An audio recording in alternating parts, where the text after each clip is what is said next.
Both engines exploded at 24,000 feet. 198 passengers. No power. No options. Then the co-pilot saw her NASA hoodie. Her father, that's Viper's daughter. Captain Hayes turned to the 11-year-old girl. Call sign Viper, you need this kid. Before you watch full story, comment below from which country are you watching. Don't forget to subscribe for more amazing stories. The sun was setting over the Mojave Desert, painting the sky in brilliant shades of orange, purple, and deep red. The kind of sunset that makes you stop whatever you are doing and just stare in wonder at the beauty of nature. The kind of sunset that reminds you how vast and magnificent the world truly is. Colonel David Chen stood at the edge of runway 22 left with his 9-year-old daughter Lily. His hand rested gently on her small shoulder, and he could feel her warmth through the fabric of her purple NASA hoodie. The hoodie was too warm for the desert heat even as evening approached, but Lily wore it everywhere. It had been his hoodie first, from his days at NASA Dryden Flight Research Center before he transferred back to the Air Force. Now it was hers. It swallowed her small frame, with the sleeves rolled up multiple times, but she wore it with fierce pride. Lily was small for her age. At 9 years old, she stood barely 4 feet tall and weighed maybe 70 pounds soaking wet. Her dark hair was pulled back in 2 neat French braids that her mother had woven that morning before leaving for work. Wire-rimmed glasses that were slightly too large for her face kept sliding down her nose, and she had developed a habit of pushing them back up with one finger every few minutes. Her brown eyes were fixed on the F-22 Raptor sitting on the runway 200 yards away, gleaming in the dying sunlight. That aircraft represented everything her father did. Everything he was. Everything he risked. A test pilot, someone who flew broken planes on purpose to learn how they failed, someone who deliberately disabled critical systems and then tried to recover the aircraft to prove whether survival was possible, someone who put his life on the line every single day to make flying safer for everyone else. "Dad," Lily said quietly, her voice barely audible over the constant desert wind, "why do you keep flying broken planes?" "Mom says it is too dangerous. She says you have nothing left to prove. She says you should fly normal planes like regular pilots do." Colonel Chen knelt down so he was at eye level with his daughter. His olive-green flight suit rustled in the breeze. The patches on his chest told a complex story: Air Force Test Pilot School. NASA. Multiple combat deployment ribbons. Awards for valor and exceptional service. But right now, in this moment, none of that mattered. Right now, he was not Colonel Chen or call sign Viper. He was just a father trying to explain his life's work to his 9-year-old daughter. "Because someone has to, sweetheart," he said gently, choosing his words carefully. "If we do not test how planes fail, we cannot make them safer. Every flight I make, every broken system I test, every emergency situation I practice and survive, that gives us data. That gives us knowledge. And that knowledge saves lives. Maybe hundreds of lives, maybe thousands over the years. People who will never know their flight was a little bit safer because I flew a broken plane and survived long enough to write a detailed report about what went wrong and how I recovered.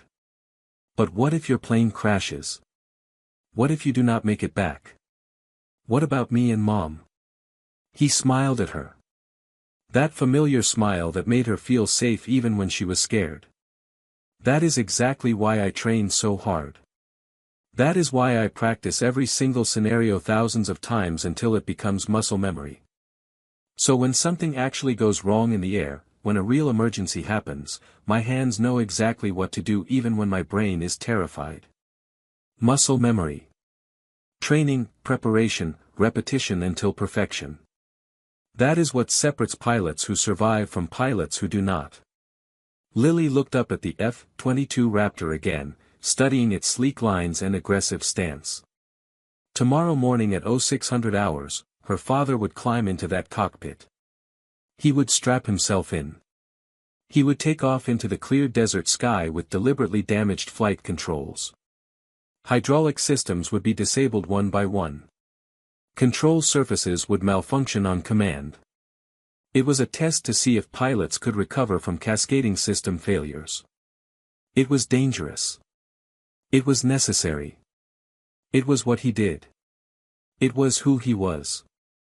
"I want to learn," she said suddenly. The words came out in a rush, like she had been holding them in for a very long time and could not contain them anymore. "I want to know what you know. I want to understand how planes work and how to fly them and how to save them when everything goes wrong. I want to be like you." Colonel Chen studied his daughter's face very carefully. This was not a child's passing fancy. This was not hero worship or wanting to impress daddy. He saw something much deeper in her eyes. Real determination, genuine intelligence, a hunger to understand and learn and master complex things. The exact same hunger he had felt at her age when he first discovered aviation and knew with absolute certainty what he wanted to do with his life. He made a decision in that moment that would change both of their lives forever. A decision that would break multiple federal regulations and violate laws he had sworn to uphold. A decision that could get him court-martialed and cost him his career. A decision that would eventually save 198 lives 2 years and 6 months in the future. "Okay," he said quietly, glancing around to make sure nobody was close enough to overhear. "I will teach you everything I know. But this has to stay absolutely between us. This is our secret. Your mother cannot know. The Air Force cannot know. The FAA definitely cannot know. If anyone finds out I am teaching a 9-year-old to fly, I will lose my pilot license instantly. I could be court-martialed. I could go to prison. Do you understand how serious this is?" Lily nodded solemnly, her young face showing wisdom beyond her years. "I understand completely. I will not tell anyone. Not Mom. Not my friends. Nobody. I promise on my life." "What will you teach me?" "Everything," he said with conviction. "How to read instruments and understand what they are telling you, how to calculate fuel consumption and weight and balance, how to plan a flight from start to finish, how to navigate using all the tools available, how to communicate with air traffic control using proper procedures and phraseology, how to handle emergencies of every type. How to fly when the weather turns bad and visibility drops to nothing. How to land when the engines quit and you have no power. How to save an aircraft when absolutely everything is going wrong at once and everyone else has given up all hope of survival." He paused, then continued with even greater intensity. "Because someday, Lily, and I know this as certainly as I know the sun will rise tomorrow, someday you might be on a commercial flight when disaster strikes. You might be just a passenger, just a little kid sitting in coach, but you might be the only person on that entire aircraft who knows what to do. And when that moment comes, and believe me it will come, I want you to be completely ready. I want you to have the knowledge and the skills and the confidence to save lives. Even if you are just a passenger, even if you are just a kid. You can make the difference between everyone dying and everyone walking away alive." That conversation under the desert sunset was the beginning of something extraordinary. The beginning of 3 years of secret training that would violate virtually every regulation in the Federal Aviation Administration Handbook. 3 years of weekend trips to remote airfields in Nevada and Arizona where Colonel Chen's old Air Force buddies looked the other way and let a 9-year-old girl log real flight hours in actual aircraft. 3 years of midnight simulator sessions using military-grade equipment that civilians were absolutely not supposed to access. 3 years of a father methodically, systematically passing every single ounce of his accumulated knowledge and experience to his daughter. By age 10, Lily Chen had logged 150 hours of real flight time in small Cessna aircraft. 150 hours. That is more than many adults who earn their private pilot licenses. By age 11, that number had climbed to 212 hours. She had practiced every emergency procedure in the aviation handbook and many that were not. Engine failures at various altitudes. Complete electrical failures. Lost communications, instrument failures, severe weather, forced landings in fields and on roads, night flying. Everything her father could possibly teach her, she learned. And 2 months before his death, Colonel David Viper Chin did something that would have gotten him immediately arrested if anyone in authority had found out. He took his 11-year-old daughter to a professional Boeing flight simulator facility in Seattle. The kind of facility that major airlines pay enormous sums of money to use for pilot training, the kind that costs $10,000 per hour to operate. He called in favors from old friends and former colleagues. He used connections from his NASA days and his time at Boeing as a consultant. And he got his daughter certified to use a full-motion Boeing 737-800 simulator, the exact same equipment that United Airlines pilots train on before they are allowed to fly passengers. Then he programmed a very specific scenario into the simulator computer and made Lily fly it. Again and again and again. The scenario was called, Dual Engine Failure at Cruise Altitude, Commercial Jet. He made her practice it 43 times over 6 weeks. Different weather conditions, different aircraft weights, different altitudes. Different distances to the nearest suitable airport. Every possible variation he could think of. Until she could glide a completely powerless Boeing 737 to a safe emergency landing while half asleep. Until her hands moved automatically to exactly the right controls without any conscious thought, until there was absolutely zero hesitation even when faced with the most dire emergency imaginable. On their very last simulator session together, in the quiet hours after midnight when the facility was officially closed, Colonel Chen sat in the instructor's station watching his daughter fly a perfect emergency approach after losing both engines at 24,000 feet. She brought the aircraft down through clouds, found the runway, configured for landing at exactly the right moments, and touched down smoothly with just 8 feet of runway to spare. When the simulator motion stopped and the screens went dark, he climbed into the cockpit and looked at his daughter with undisguised pride in something else. Something that almost looked like premonition or prophecy. "Lily," he said very seriously, "you are going to be the best pilot in the entire world someday. Better than me. Better than anyone currently flying. But the world will not let you demonstrate that yet because you are just a kid. The FAA has rules. Age limits. Certification requirements. So you are going to have to wait and be patient. Keep studying every day. Keep learning and improving. Stay sharp and ready. And when the moment finally comes, and I promise you with absolute certainty that it will come, you will know exactly what to do." "What moment, Dad?" Lily had asked innocently. "The moment when everyone else freezes in panic and terror. The moment when highly trained professional pilots look at a situation and think this is impossible, we are all going to die. The moment when you are the only person on that aircraft who can save them. That moment will come. I promise you. I can feel it. And when it does, you need to remember absolutely everything I have taught you. Trust your training.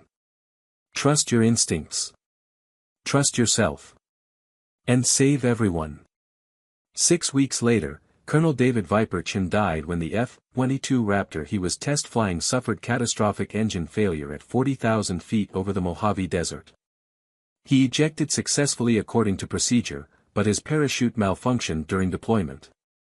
He fell nearly 8 miles and died instantly on impact with the desert floor. His last radio transmission to Edwards Control Tower was calm and absolutely professional even as his aircraft was literally disintegrating around him at supersonic speed. "Engine failure, total flameout, cannot recover, ejecting now. Tell my wife I love her. Tell my daughter she is ready. Tell Lily to keep flying. Tell her the moment will come." At his funeral with full military honors at Arlington National Cemetery, 9-year-old Lily Chin wore her purple NASA hoodie despite her mother's protests that she should wear something more formal. She stood at rigid attention in her child-sized dress uniform that the Air Force had made especially for her.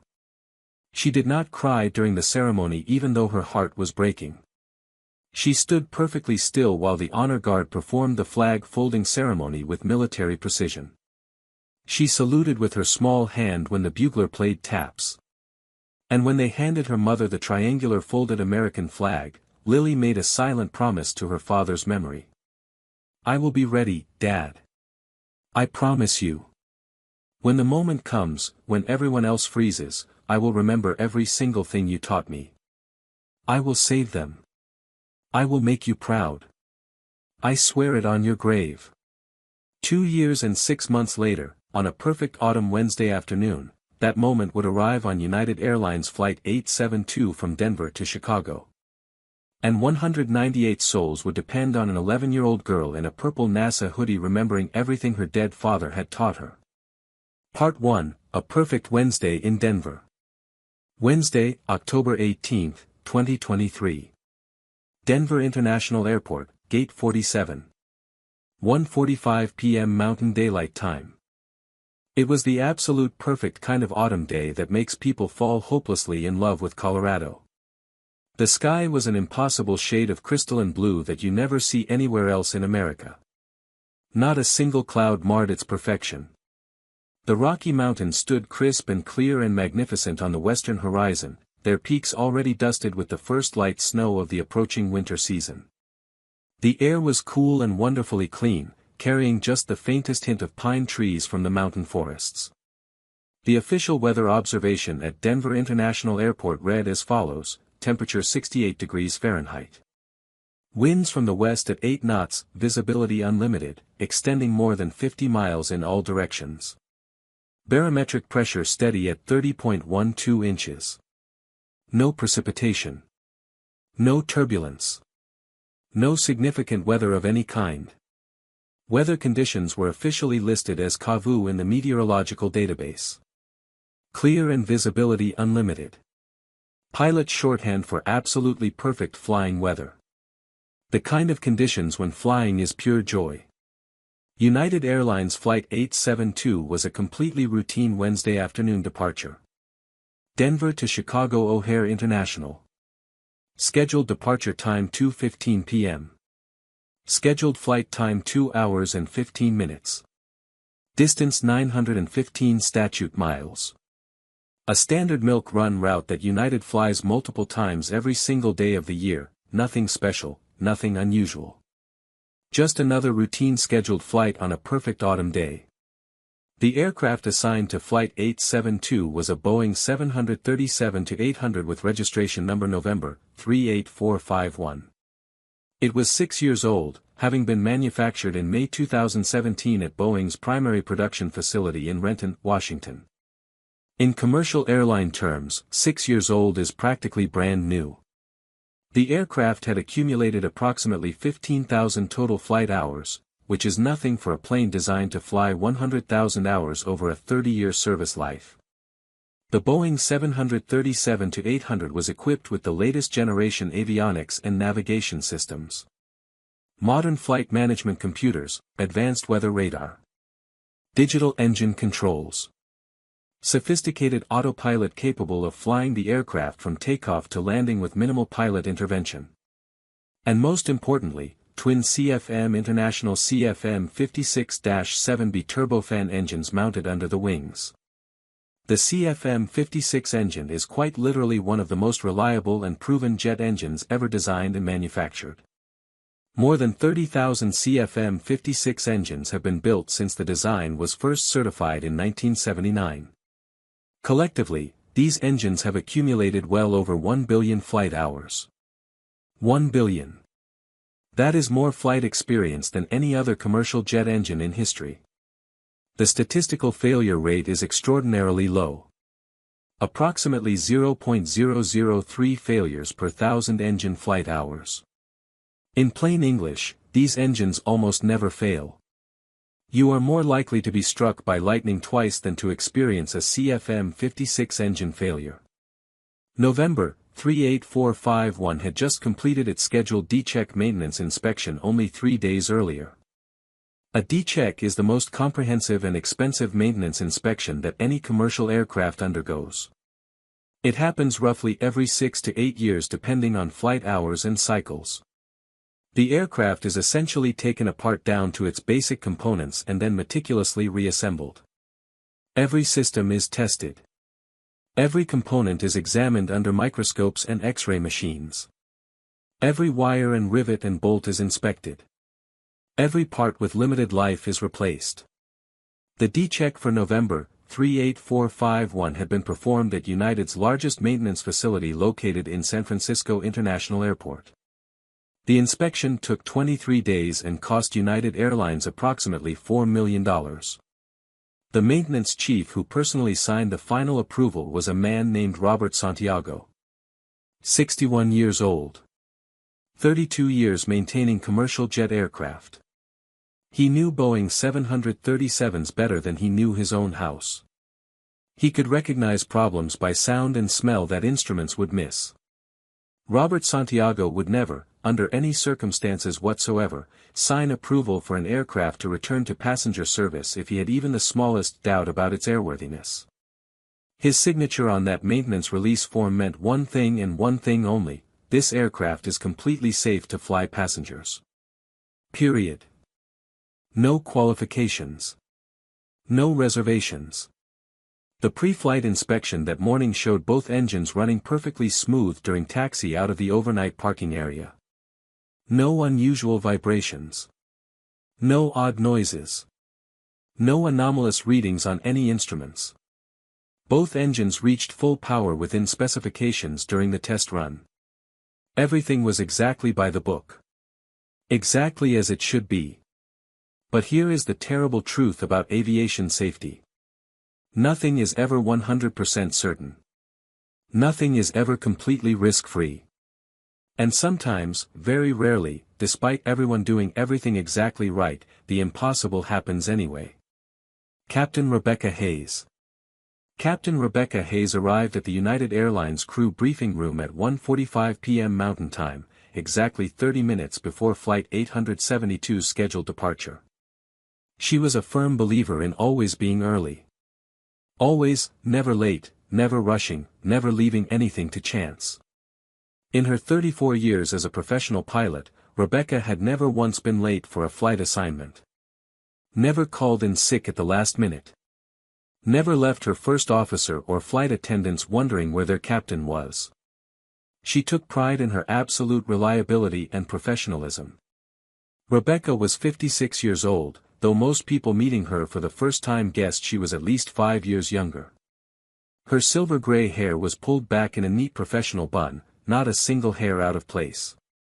Her United Airlines uniform was crisp and perfectly pressed, looking like it had just come from the dry cleaners even though she had worn it for a full day yesterday. 4 gold stripes on her dark blue epaulets indicated her rank as captain. A small set of gold pilot wings with a tiny diamond embedded in the center marked 25 years of service with United Airlines. She had 19,417 hours of total flight time logged in her career. She knew this number exactly because she kept meticulous personal records of every single flight, going all the way back to her first solo flight at age 16. 19,000 hours. That meant she had spent the equivalent of more than 2 full continuous years of her life sitting in an aircraft cockpit. 2 entire years' worth of minutes and hours watching instruments, talking to air traffic control, monitoring weather, managing fuel, and keeping passengers safe. Before United Airlines, Rebecca had flown for the Air National Guard for 8 years, piloting C-130 Hercules transport planes. Before that, she had learned to fly in her father's beat-up old Cessna 172 at a tiny grass airstrip in rural Kansas. She soloed for the first time on her 16th birthday. Earned her private pilot license at 17. Commercial license at 18. The Air Force accepted her application when she was 22, and she never looked back. She had flown the Denver to Chicago route exactly 1,234 times over her career. She had memorized this number because her husband had joked about it over dinner last week, saying she could probably fly that route in her sleep and she would know every single cloud between Denver and Chicago by its first name. He was not entirely wrong. Rebecca knew this route intimately. Every landmark, every navigation waypoint, every radio frequency change, every common turbulence area, every potential weather pattern. The route was burned into her memory. She could recite the entire flight plan without looking at any charts or computer displays. Among her colleagues at United, both pilots and flight attendants, Rebecca had earned a strong reputation as someone who went strictly by the book. Every time, without exception. She followed all procedures to the absolute letter. She never cut corners. She never took unnecessary risks. She never deviated from standard operating procedures unless there was a genuine emergency that required it. Some of the younger pilots, especially the newly hired ones straight out of regional airlines, thought she was too rigid and conservative. Too old school, too by the book. But the experienced pilots, the ones who had been flying for 20 or 30 years, they all respected Rebecca Hayes enormously. They knew from hard experience that following the book, following procedures, following regulations, that is exactly what keeps you alive for 34 years without a single accident or serious incident. Today she reviewed the computerized flight plan with her usual methodical precision and attention to detail. Weather forecast, absolutely perfect conditions the entire route.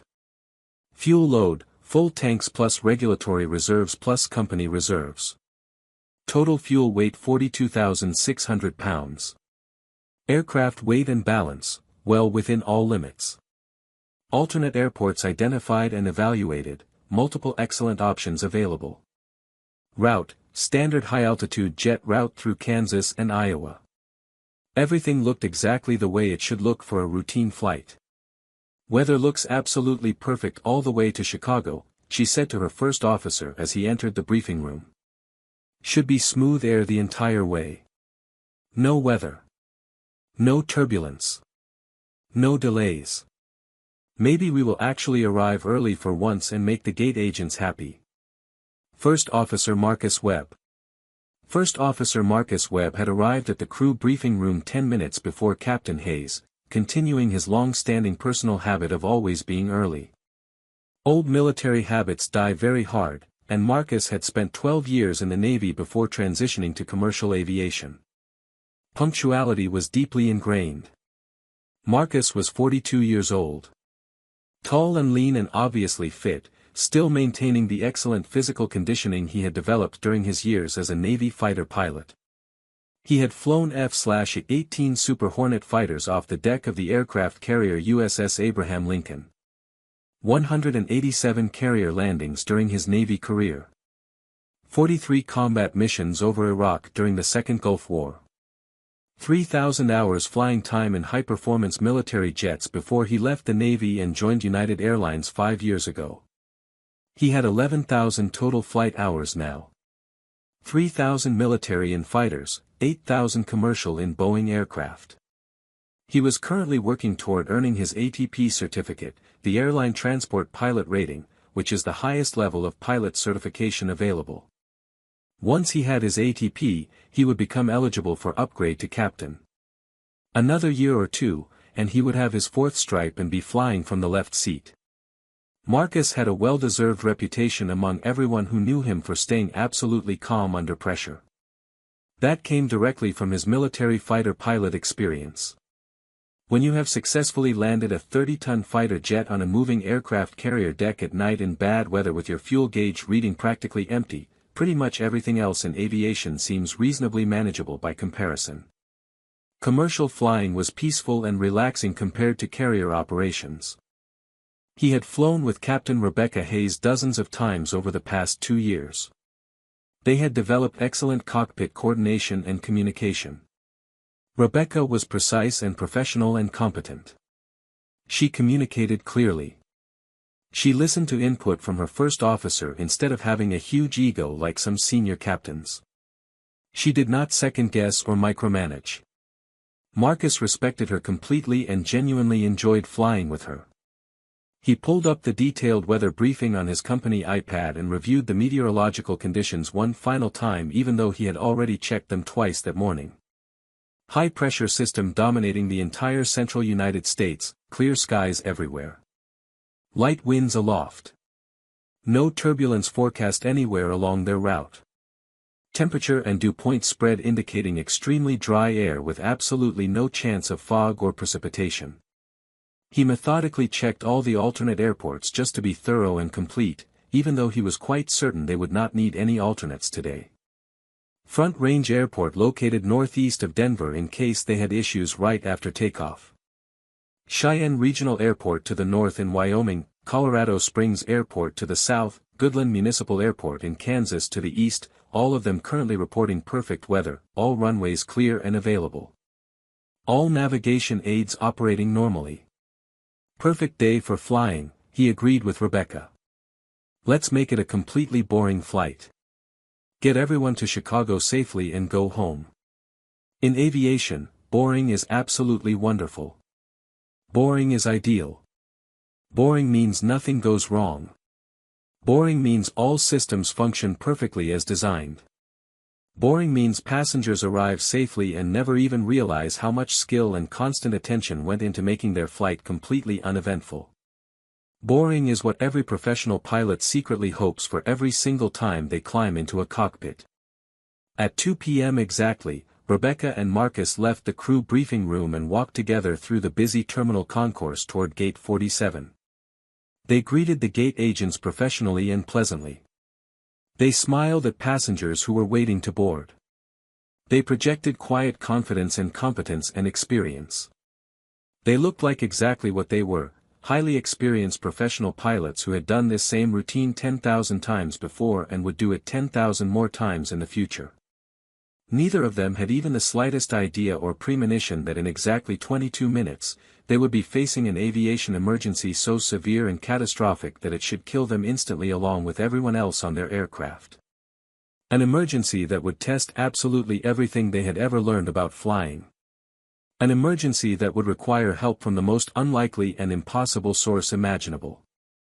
An 11-year-old girl in a purple NASA hoodie who had learned to fly from her dead father. The girl who knew too much. Lily Chen sat completely alone in the crowded gate area at Gate 47, reading a technical aviation manual that most adults would find utterly incomprehensible. She had been sitting in that same plastic chair for 45 minutes now, ever since her mother had dropped her off at the unaccompanied minor check-in desk near the main security checkpoint. She was 11 years old, though most people meeting her for the first time initially assumed she was younger, perhaps 8 or 9, because of her exceptionally small size and petite build.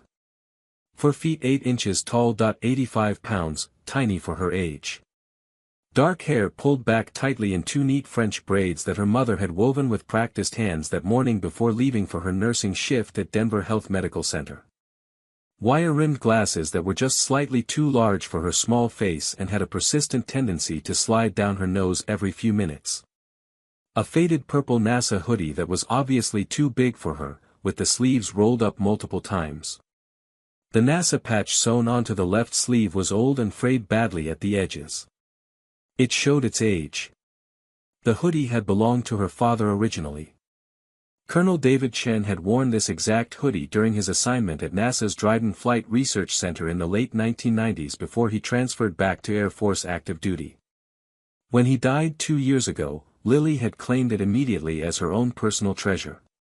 She wore it constantly despite her mother's frequent protests that it was far too big and she really should get something new that actually fit her properly. Lily absolutely refused. This hoodie was her direct connection to her father. His smell still lingered faintly in the fabric. She would wear it every single day until it literally fell apart into pieces. Her small navy blue backpack sat upright at her feet, stuffed completely full but organized with meticulous care. No random clutter. No junk. Everything inside had a specific purpose. The backpack contained technical aviation manuals that would cost hundreds of dollars each if you tried to purchase them new through official channels. Boeing 737-800 Aircraft Systems Manual, Engine Failure Emergency Procedures Handbook, Advanced Navigation and Flight Planning Guide, detailed aeronautical charts covering every mile of airspace between Denver and Chicago. There were also multiple spiral-bound notebooks filled completely with Lily's careful, precise handwriting. Flight performance calculations worked out longhand using formulas most airline pilots would not recognize. Weight and balance equations for different aircraft loading scenarios. Navigation solutions plotted manually using nothing but a compass, ruler, and calculator. Performance data tables she had created herself through hundreds of hours of study. And tucked carefully in a zippered side pocket, wrapped protectively in a gallon-size plastic bag to keep it safe from any moisture, was her father's old brown leather pilot logbook.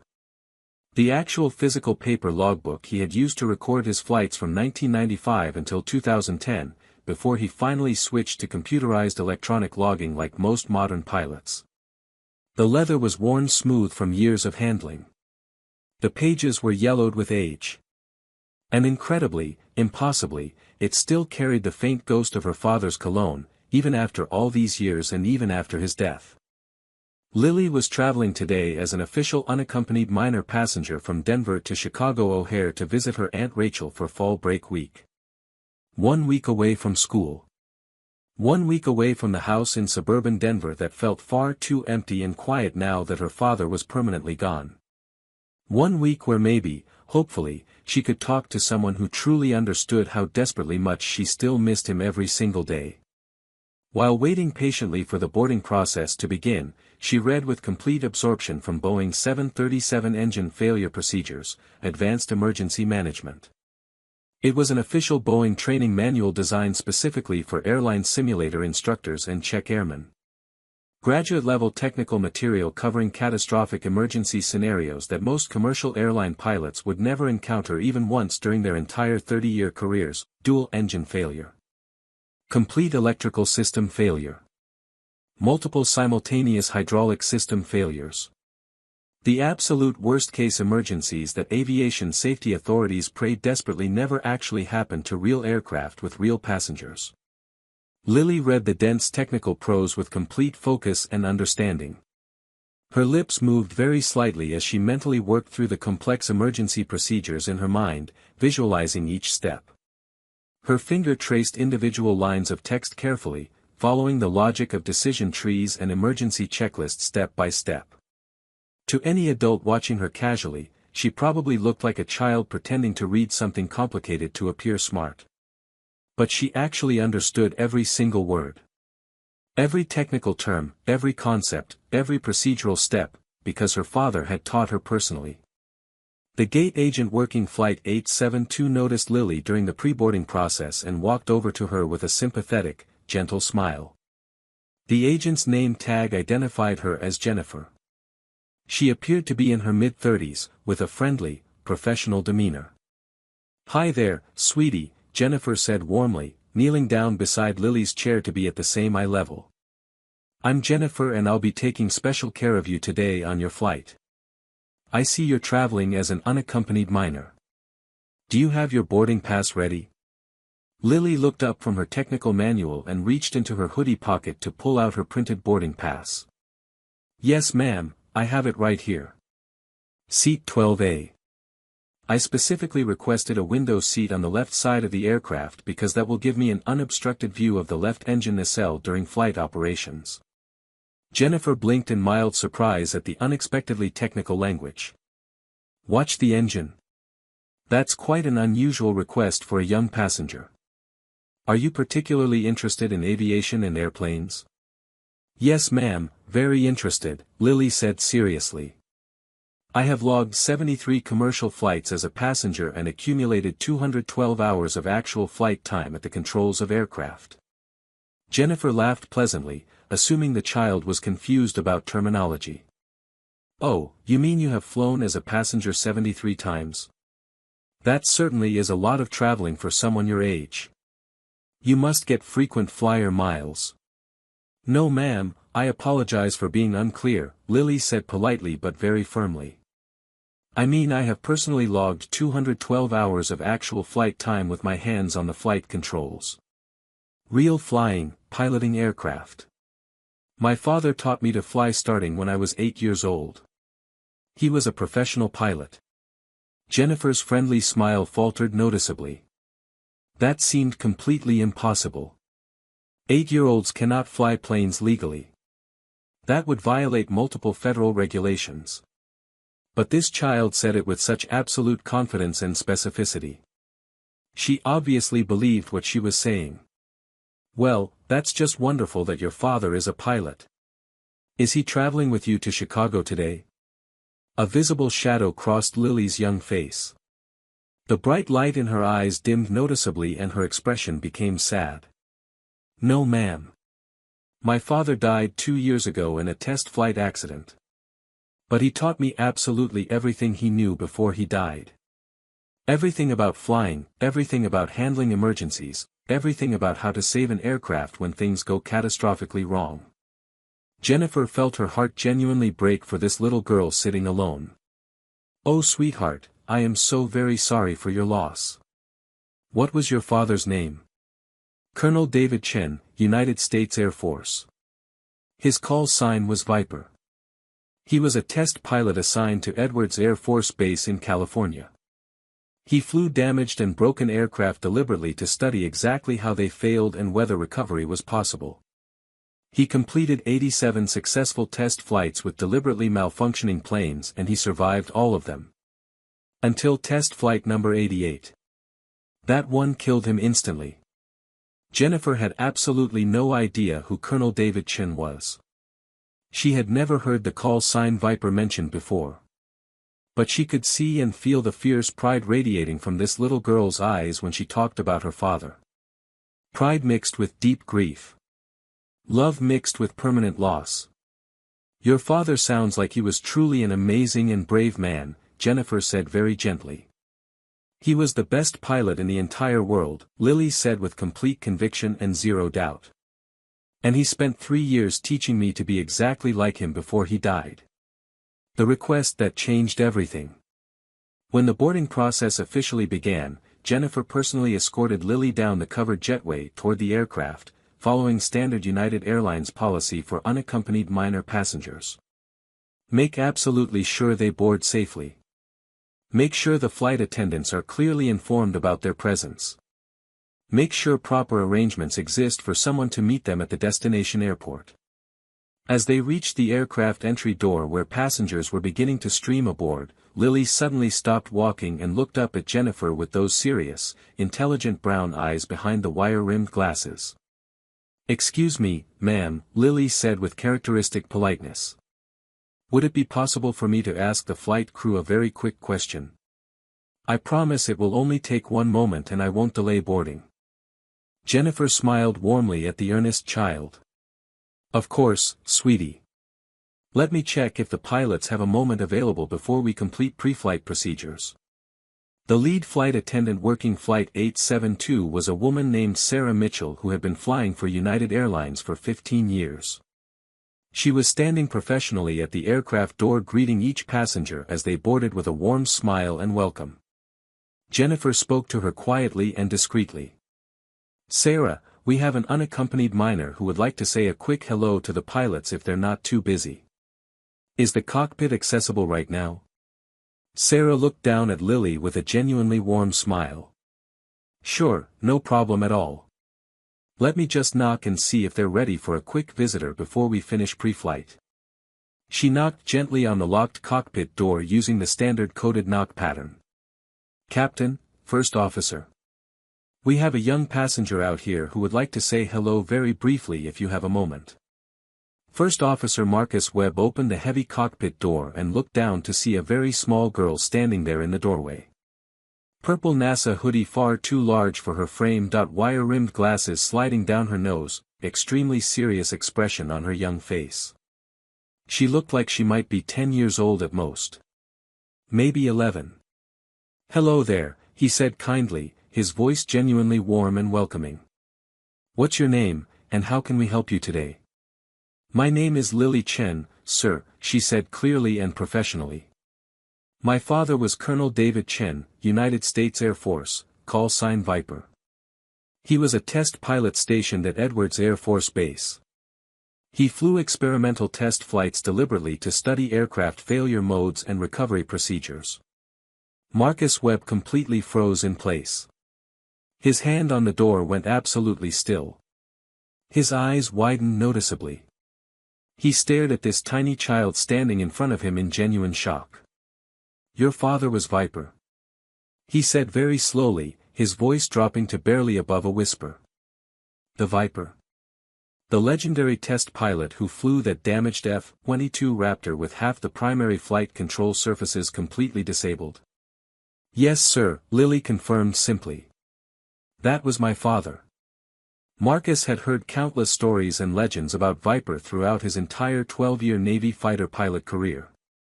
Every single military pilot in every branch of service knew the stories. The man who could successfully fly absolutely anything. The pilot who landed aircraft that by all rights should have crashed and killed everyone aboard. The test pilot who personally volunteered for the most dangerous and potentially lethal test missions because someone had to prove scientifically whether emergency recovery was actually possible. I met your father once personally, Marcus said quietly, his voice filled with genuine respect. Joint multi-service training exercise at Nellis Air Force Base about 5 years ago. He gave an incredibly detailed presentation on advanced emergency procedures and aircraft recovery techniques. He was absolutely brilliant. I have honestly never seen anyone who understood flying at such a deep level the way he did. I am so very sorry for your loss. Thank you very much, sir, Lily said. Her voice remained steady and professional and controlled, exactly like her father had trained her. Never show weakness to anyone. Never let them see you cry or break down. May I please ask you something? Of course. What can I do for you today? Would it possibly be permissible for me to sit in the cockpit jump seat during this flight? I genuinely want to watch you fly and learn about Boeing 737 systems and operations. My father taught me extensively about aircraft, but I have never been inside an actual 737 cockpit before. I absolutely promise I will be completely quiet and I won't touch anything at all, and I will leave immediately if you need me to for any reason. Marcus turned around to look at Captain Rebecca Hayes sitting in the left seat. Rebecca had been listening carefully to the entire conversation from her position. She turned around in her seat to look directly at this small girl standing hopefully at their cockpit door. There was something genuinely different about her. A seriousness and maturity and focus that did not match her young age and tiny size. The weather is absolutely perfect today, Rebecca said to Marcus thoughtfully.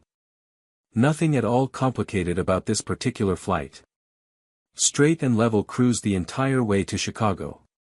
Why not let Viper's daughter sit here and watch?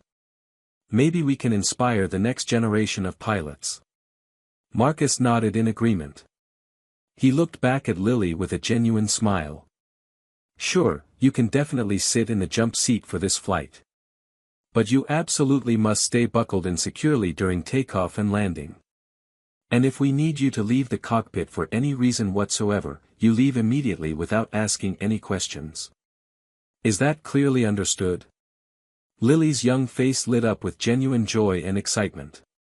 The first real smile she had shown all day. Yes, sir.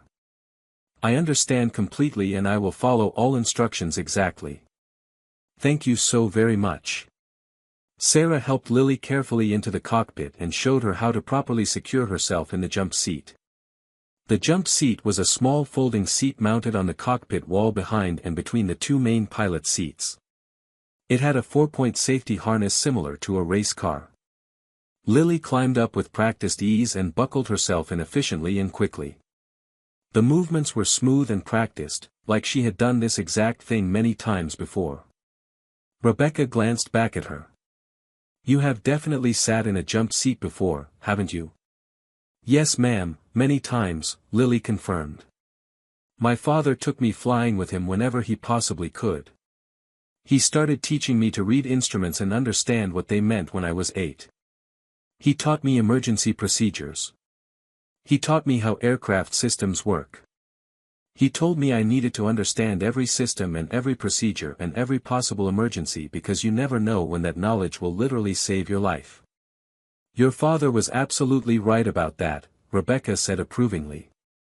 Knowledge and training and preparation are exactly what keep you alive when everything starts going wrong.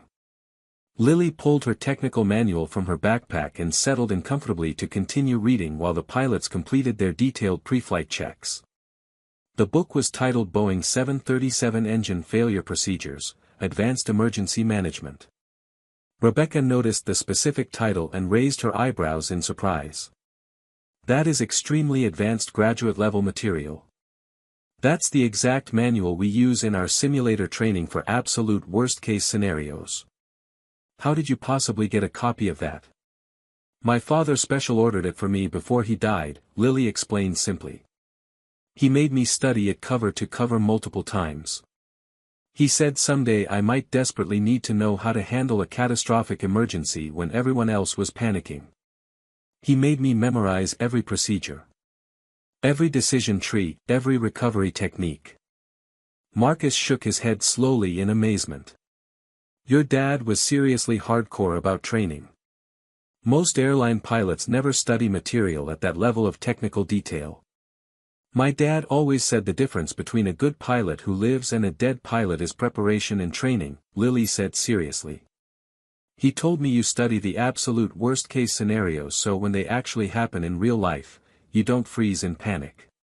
Your hands automatically know exactly what to do even when your brain is terrified. Rebecca and Marcus exchanged meaningful glances. This kid obviously worshipped her father completely. Obviously absorbed absolutely everything he taught her like a sponge. Let her sit here and learn and continue honoring his memory. What they did not know, could not possibly know, was that Lily Chen was not just honoring her father's memory through study. She was not reading advanced technical manuals purely out of intellectual curiosity or general interest in aviation. She was actively preparing. Because her father had made her a promise 2 years ago. He had told her with absolute certainty that the moment would come. The specific moment when everyone else would freeze in terror and she would be the only person who could save them. That promised moment was now exactly 22 minutes away from arriving. And when it finally did arrive, 198 human lives would depend entirely on an 11-year-old girl accurately remembering absolutely everything her dead father had taught her during 3 years of illegal secret training. 22 minutes of perfect routine.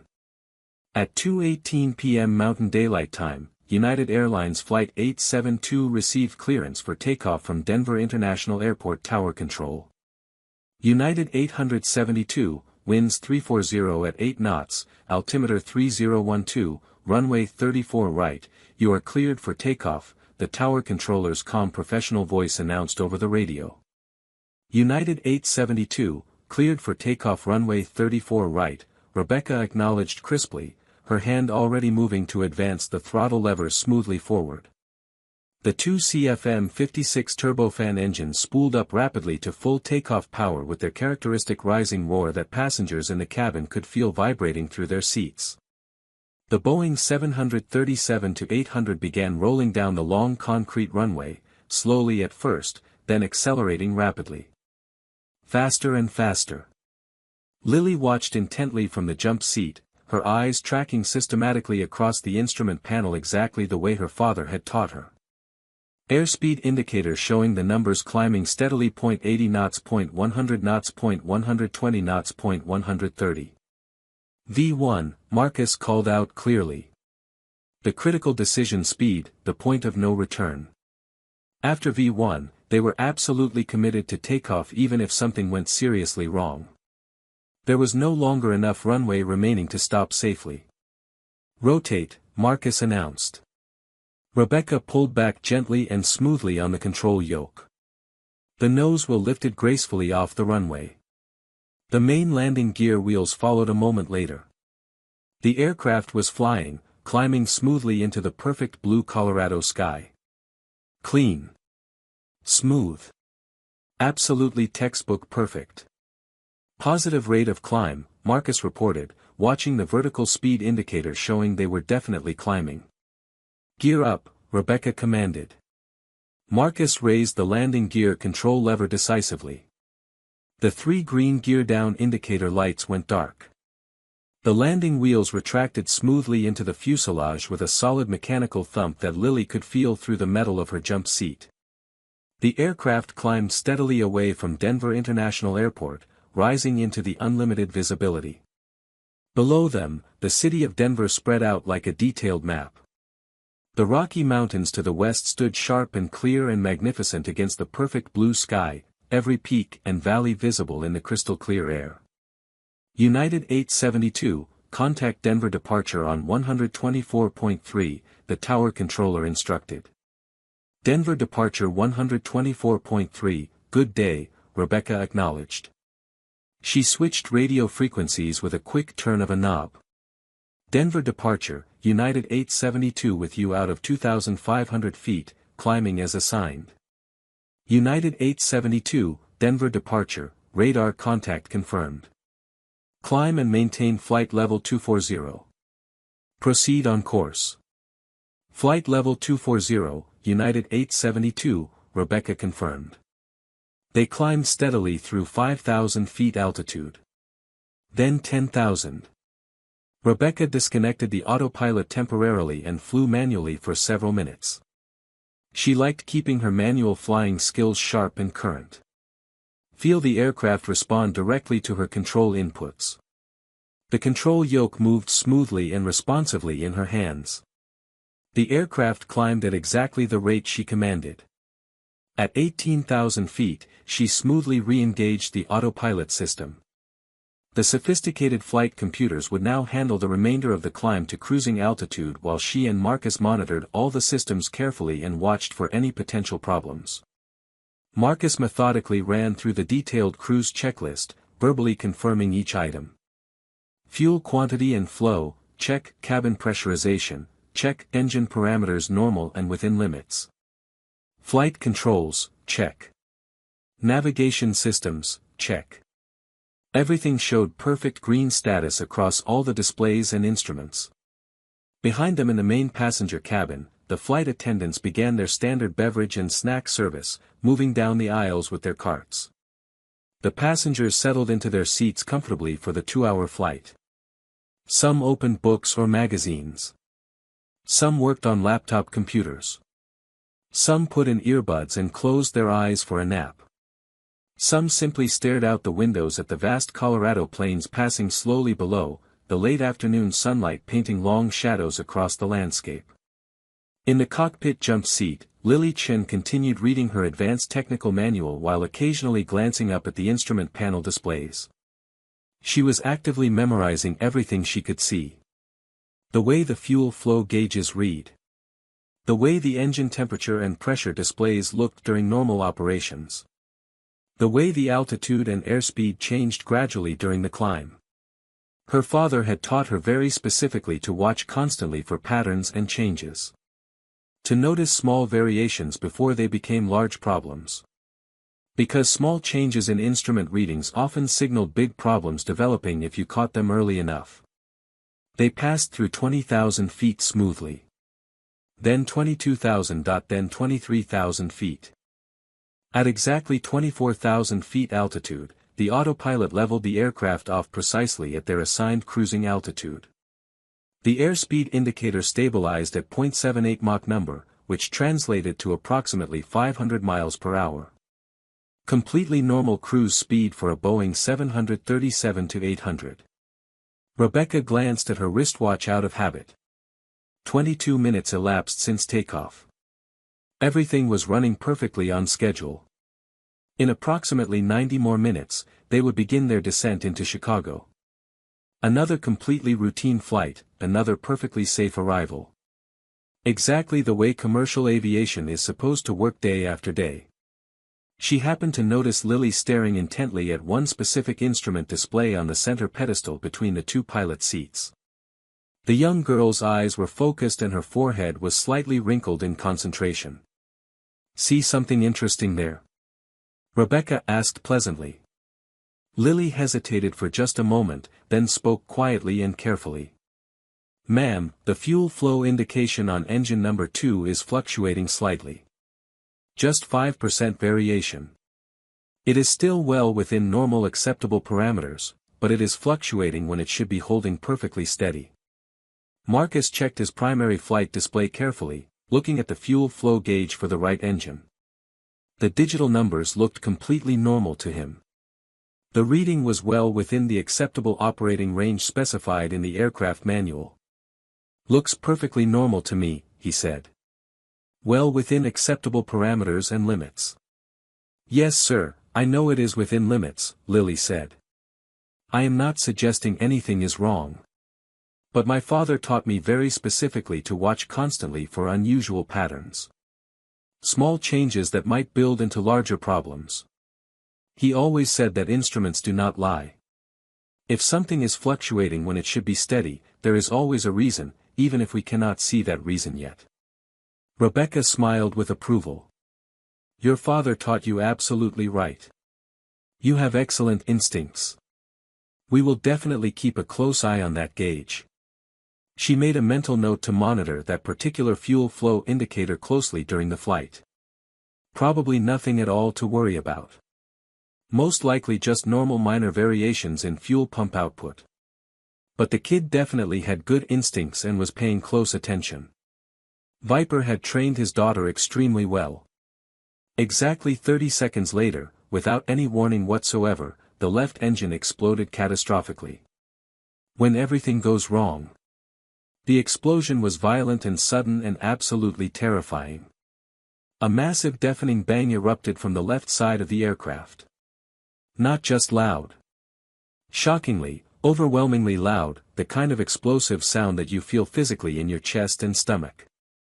The kind of sound that makes your heart literally stop beating for a moment.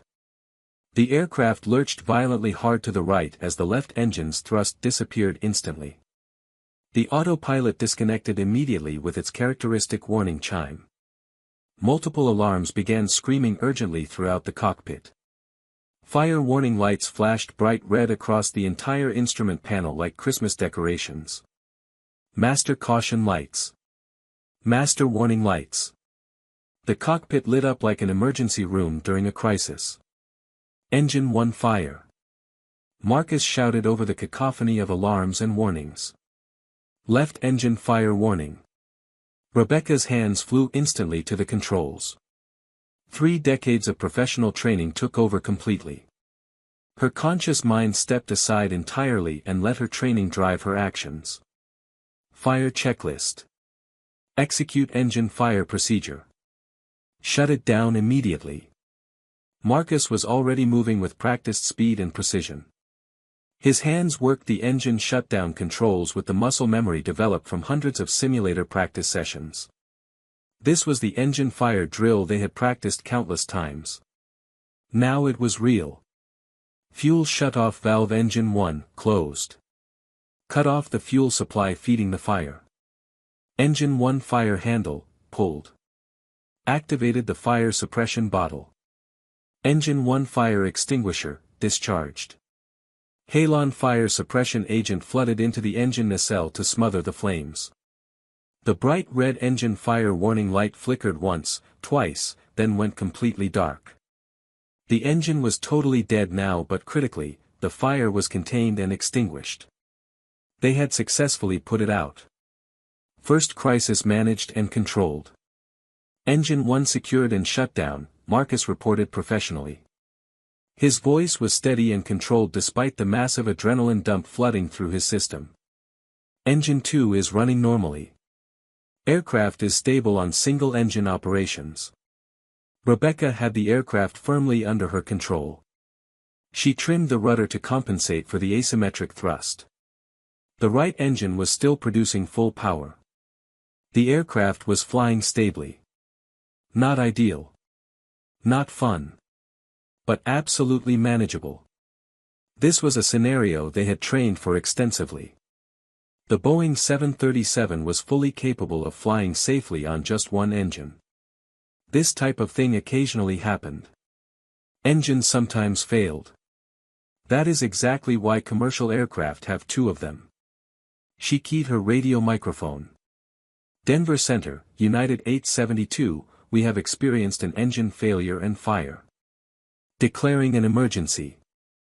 Requesting immediate vectors back to Denver International. United 872, Denver Center copies your emergency declaration. The air traffic controller responded immediately, his voice suddenly more focused and alert. Turn left heading 270. Denver International is currently at your 12 o'clock position, distance 58 nautical miles. You are cleared direct to the airport. Descend and maintain 16,000 feet. Emergency response equipment is being alerted and will be standing by on your arrival. Heading 270, descend to 16,000, cleared direct Denver International, United 872, Rebecca acknowledged professionally. She began a gentle, controlled turn back toward Denver. Single engine failure, definitely serious, definitely not good, but completely manageable by any competent airline crew. They would return to Denver. Land safely. Figure out what caused the failure. Get the passengers on another aircraft. Everyone would be fine. And then, impossibly, the second engine began failing. It did not explode dramatically like the first one. That would almost have been better. Faster, clearer, more obvious. Instead, it just started slowly dying. Gradually deteriorating. Like watching someone slowly bleed to death. The instruments told the story clearly if you knew how to read them. Engine number 2 turbine temperature rising steadily and rapidly, internal vibration levels increasing dramatically. N1 compressor section speed fluctuating erratically when it should be rock steady. Thrust output decreasing even though the throttle position had not changed. Engine 2 is failing rapidly. Marcus said urgently. His voice rising now as the calm professional veneer began cracking slightly under the stress. N1 showing severe vibration levels. Temperature climbing dangerously. Thrust dropping. Rebecca's eyes snapped to the engine instruments. Marcus was absolutely right. The right engine was destroying itself internally. Catastrophic damage developing rapidly. The engine was coming apart. Then the right engine disintegrated completely. The same type of catastrophic turbine blade failure as the first engine, metal components that were supposed to spin smoothly at thousands of revolutions per minute now tearing themselves into pieces in a fraction of a second. Both engines were completely dead. The cockpit went eerily quiet. No engine noise. No mechanical sounds. Just the sound of air rushing past the aircraft's exterior. The sound of wind flowing over wings and fuselage, and somewhere behind them in the passenger cabin, the sound of 198 passengers beginning to realize that something was very, very seriously wrong. Rebecca keyed her microphone with forced calm. Mayday, Mayday, Mayday. United 872, we have experienced dual engine failure. Both engines have flamed out completely. Unable to restart. 198 souls on board including crew. We are gliding with no power. There was a long pause on the radio frequency. Then the controller's voice came back slowly, like he could not quite believe what he had just heard. United 872, please confirm your emergency status. Did you report both engines failed? Affirmative, Denver Center. Rebecca said forcefully. Complete dual flameout. Both engines destroyed. We have zero thrust available. This aircraft is now an unpowered glider. United 872, understood, Roger. Stand by. Marcus was already desperately running the emergency engine restart procedures, following the emergency checklist step by step. Maybe they could get at least one engine restarted. Maybe there was still a chance. Fuel valves engine 1 and 2, check, opened and flowing. Ignition switches, engaged. Spark igniters firing. Rotating engines for windmill restart. Waiting desperately for the compressors to spool up from windmilling, waiting for ignition. Waiting for that beautiful moment when an engine catches and roars back to life and starts producing thrust again. Nothing happened. No ignition. No restart. No thrust. The engines were too severely damaged internally. They were not coming back. Ever. Negative restart on both engines, Marcus reported hollowly. His voice had lost its professional edge now. They are destroyed. They are not coming back, Captain. We are dead stick. Dead stick. The old aviation slang term for an aircraft with no engine power whatsoever. A glider. A piece of metal falling out of the sky with nothing but aerodynamics keeping it temporarily aloft before gravity inevitably won. Rebecca looked at the computerized glide performance calculator display on her navigation screen. She ran the numbers quickly in her mind. Mathematics that every professional pilot knows by heart, mathematics that would determine whether they lived or died in the next few minutes. Current altitude, 24,000 feet, which equals approximately 4.5 statute miles straight up. Glide ratio for Boeing 737, 17:1 under ideal conditions. Meaning for every mile of altitude, they could theoretically glide 17 miles horizontally. Maximum theoretical glide range, 76 statute miles from current position. Distance to Denver International Airport, 58 statute miles. The basic mathematics said they could make it. The textbook numbers said they had sufficient altitude.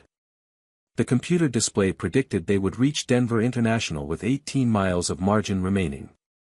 But Rebecca Hayes knew much better than to trust simple textbook mathematics. She had flown for 34 years. She knew the cruel difference between theoretical performance and brutal real-world reality. Headwinds. They were flying into headwind. That would cost them at least 10 miles of range. Maybe 12. Maneuvering energy losses. They would need to turn. Adjust heading. Navigate around terrain. Every turn bleeds energy and altitude. Another 5 miles minimum. Real-world glide ratio versus theoretical. The book said 17:1. Real aircraft with gear and flaps retracted might achieve 15:1 if everything was perfect. When they extended gear and flaps for landing, that would drop to maybe 12:1.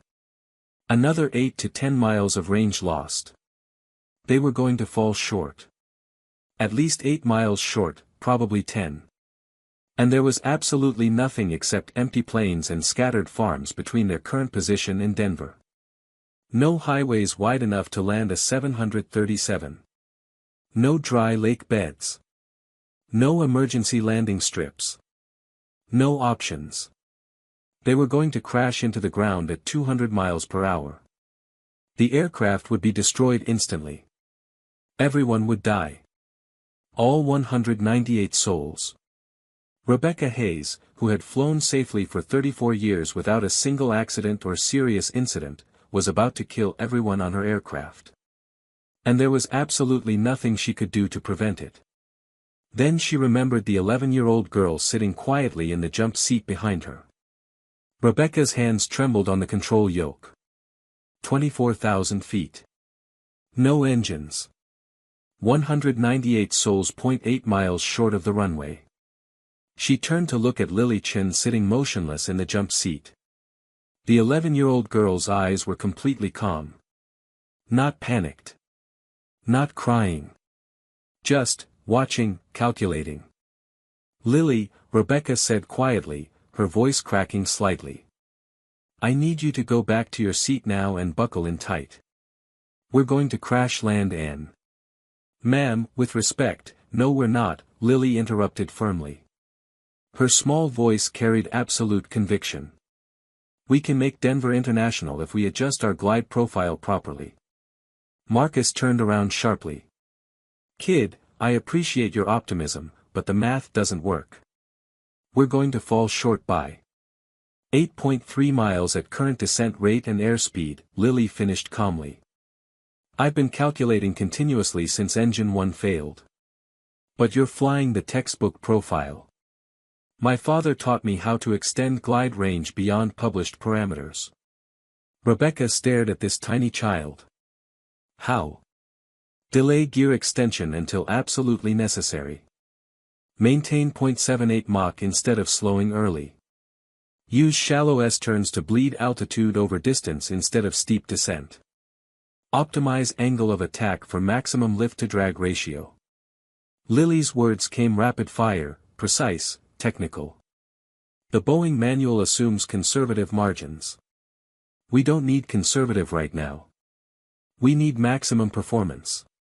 She's right, Marcus said slowly, checking his calculations. If we stay fast and clean longer. Jesus, she might be right. Denver Center's voice crackled urgently. United 872, what are your intentions? We're clearing all traffic. Runway 34 right is yours. Rebecca keyed the mic. Denver Center, we're attempting to stretch our glide. We need every foot of altitude we can preserve. Understood, 872. Fire equipment standing by. Emergency declared. You are cleared any approach, any runway. The cockpit fell silent except for the whistling wind noise. Rebecca made her decision. Lily, stay where you are. Talk me through this. Marcus, monitor her instructions. If anything sounds wrong, speak up immediately. Yes ma'am, Lily said, her voice steady. She pulled her technical manual closer. Current altitude 23,200 feet. Distance to threshold 54 miles. We need to maintain current airspeed until passing through 15,000 feet. Rebecca held the aircraft rock steady. Marcus, give me continuous distance and altitude callouts. 53 miles. 23,000 feet. Descent rate 1,800 feet per minute. In the cabin, passengers were beginning to panic. Flight attendant Sarah's voice came through the intercom, trying to sound calm but clearly terrified. Captain, the passengers are asking what's happening. What should I tell them? Rebecca took a deep breath. Tell them we've lost both engines but we're gliding toward Denver. Tell them to review safety cards and prepare for emergency landing. Tell them we have an expert helping us and we're going to make it. Lily's small fingers traced calculations in her notebook. Ma'am, at 15,000 feet, reduce speed to 0.65 Mach. That's our optimal glide speed for this weight and configuration. How do you know our weight? Marcus asked sharply. I heard the fuel load during pre-flight briefing. 42,600 pounds fuel. Boeing 737-800 operating empty weight is 91,300 pounds. Passenger count 191 plus 7 crew. Average weight 170 pounds per person including bags. Total aircraft weight approximately 172,000 pounds. Lily recited the numbers without hesitation. Marcus checked the aircraft computer. She's within 200 pounds. How the hell? My father made me calculate weight and balance for every flight I ever observed, Lily said simply. It's automatic now. 48 miles, Marcus called. 20,000 feet. The mountains were behind them now. The plain stretched endlessly ahead. Somewhere in that haze was Denver International Airport. Their only hope. At 10,000 feet, we'll need to configure for landing, Lily continued. Flaps 5 initially. That gives us better lift to drag than full flaps too early. We'll go flaps 30 at 5,000 feet. Rebecca felt sweat running down her back despite the cool cockpit. Lily, I need you to understand something. If we fall short, if we crash, I don't want you to blame yourself. You're just a kid. This isn't your responsibility. Ma'am, my father told me this moment would come, Lily said quietly. 2 years ago, he said someday I'd be on an aircraft when disaster struck. He made me promise I'd be ready. He made me promise I'd save everyone. Her voice wavered slightly. I made him that promise at his grave. I'm keeping it. Marcus wiped his eyes quickly. 42 miles. 18,000 feet. We're holding the profile. Denver Center, United 872, we have you on radar. Current glide path shows you'll be extremely tight on altitude. Advise if you need immediate emergency landing site options short of Denver International. Negative, Center, Rebecca replied. We're committed to Denver International. No other options. 15,000 feet now. Marcus announced. Reduce speed. Rebecca eased back slightly on the yoke, bleeding airspeed carefully. The aircraft slowed from 520 miles per hour to 440. The descent rate increased slightly. 38 miles. 14,000 feet. Lily's eyes never left the instruments. You're doing perfectly, ma'am. Hold this speed exactly. We're on profile. Sarah's voice again, Captain, passengers are crying. Some are praying. What are our actual chances? Rebecca didn't answer. She couldn't. Lily spoke instead, her child's voice somehow reaching through the intercom. Tell them Colonel David Chen's daughter says we're going to make it. Tell them I promised my father. Tell them I keep my promises. In the cabin, 191 passengers heard an 11-year-old girl's voice making an impossible promise. Some cried harder. Some stopped crying entirely. A few began to believe. 32 miles. 12,000 feet. The airport was visible now. A distant smudge on the horizon. So close. So impossibly far. Lily, Rebecca whispered.